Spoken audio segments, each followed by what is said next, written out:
Student Moumita అనే ఆమె డ్యూటీలో ఉండగానే ఒక సెమినార్ హాల్లోకి వెళ్ళినప్పుడు, నైట్ డ్యూటీ చేస్తుండగా ఒక సెమినార్ హాల్లోకి వెళ్ళినప్పుడు భయంకరమైన చిత్రహింసలు చేసి, మానబంధం చేసి అది దారుణంగా చంపారు దుర్మార్గం.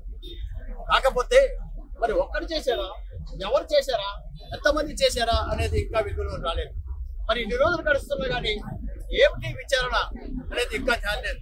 ఎవరన్నా రక్షింపబడుతున్నారా, దాంట్లో ఎవరన్నా అంతకుండా కాపు కాస్తున్నారా? ఒకడు వచ్చి నన్ను ఉరిదీళ్ళని అరుస్తున్నాడు. మరి వాడు ఎందుకు అరుస్తున్నాడో అవేం అర్థం కావట్లేదు. మరి న్యాయం ఎప్పుడు జరుగుతుంది, ఎలా జరుగుతుంది? ఏ రోజుకి ఆ రోజు పెరిగిపోతూనే ఉంటాయి. భయంకరమైన దాడులు జరుగుతున్నాయి. అది ప్రమాదకర పరిస్థితుల్లో డాక్టర్లు జీవిస్తున్నారు అనేది మనకి. ఎందుకంటే కరోనా టైంలో ప్రాణాలు తెగించి, కుటుంబాలు తెగించి ప్రాణాలు దారబోసినా సరే మనకి మాత్రం ఎప్పుడు న్యాయం జరిగే పరిస్థితి లేదు. ఒక పక్క పబ్లిక్ దాడులు చేస్తున్నారు, ఒక పక్క పోలీసులు కేసులు ఫైల్ చేస్తున్నారు, ఒక పక్క కోర్టులు జడ్జిమెంట్ చేస్తున్నాయి. అనేక రకాలుగా మనల్ని డాక్టర్లు నలిగిపోతున్నారు. కాబట్టి మనంతరం ఇలా స్ట్రీట్లోకి వచ్చి మనంతరం మనం విజృంభించకపోతే మనకి ఎప్పటికీ న్యాయం జరగదు.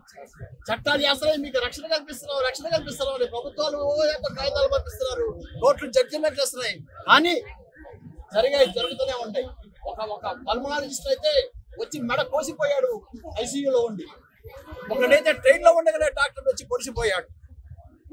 మొన్న జగిత్యాల్లో కోరుట్లలో ఒక డాక్టర్ని సన్స్ట్రోక్ వచ్చి పేషెంట్ వచ్చి చనిపోతే, సీవియర్ సన్స్ట్రోక్ పేషెంట్ అయిపోతే డాక్టర్ని హాస్పిటల్ మొత్తం మీద పెట్రోల్ చల్లి డాక్టర్ని కూడా దాంట్లో తగలబెట్టాలని ఎంతో ప్రయత్నం చేశారు. 5 పోలీసులు వాళ్ళని ఆటోలో కూర్చోబెట్టి భయంకరమైన పరిస్థితులను రక్షించాల్సిన పరిస్థితి ఏర్పడింది. పెద్ద లేకపోతే లైఫ్ అనేది పోలీసులు ఫైట్ చేసి 100 మంది నుంచి